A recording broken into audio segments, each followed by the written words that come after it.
जब आपकी लाइफ में आने वाली कोई भी प्रॉब्लम आपकी हिम्मत को चुनौती दे, तो हमेशा याद रखना कि आपकी ये कमजोरी आपको कभी भी उस ऊंचाई तक नहीं पहुंचाएगी जहां तक आप पहुंचना चाहते हैं। और गीता के इस श्लोक से हमें यही सीख मिलती है। जय श्री कृष्ण।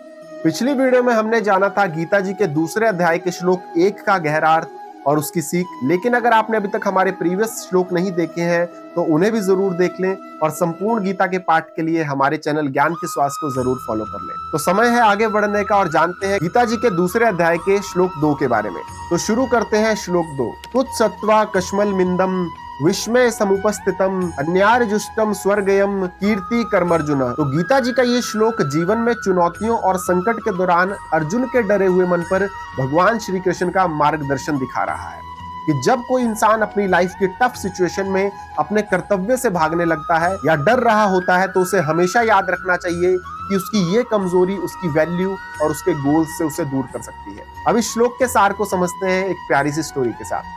एक बार की बात है, एक लड़का था जिसका नाम राहुल था, जो कि बहुत ही गरीब परिवार से बिलोंग करता था और वही अपने माँ बाप की उम्मीद का एकमात्र सहारा था। राहुल एक बहुत ही मेहनती लड़का था और वो अपने पेरेंट्स को एक अच्छी लाइफ देना चाहता था, इसलिए वो एक गवर्नमेंट एग्जाम की तैयारी भी कर रहा था और वो अपने सपने को पूरा करने के लिए दिन रात बहुत ही कड़ी मेहनत करता था। लेकिन फिर हुआ यूं कि उसकी लाइफ में एक बहुत बड़ा चैलेंज आ गया, जिसकी वजह से वो अपने एग्जाम की तैयारी ठीक से नहीं कर पा रहा था। लेकिन उसे एनी हाउ उस एग्जाम को पास करना था, बिकॉज उसके और उसके माता पिता के बहुत से सपने उस एग्जाम से जुड़े हुए थे। तो जैसे जैसे एग्जाम के दिन नजदीक आने लगे, राहुल का मन अब घबराने लगा और उसे लगने लगा कि वो इस मुश्किल से पार नहीं पा सकेगा क्योंकि उसकी तैयारी अच्छी नहीं थी। फिर हुआ यूं कि उसने डर और चिंता में आकर पीछे हटने का मन बना लिया कि वो एग्जाम ही नहीं देगा। फिर इस सिचुएशन में उसके सबसे अच्छे दोस्त अमित ने उसे याद दिलाया कि राहुल मेरे भाई, लाइफ का यही तो सबसे बड़ा संघर्ष है कि अपने गोल से हार मान लेना बहुत आसान होता है, लेकिन जो अपने सपनों से लड़ता है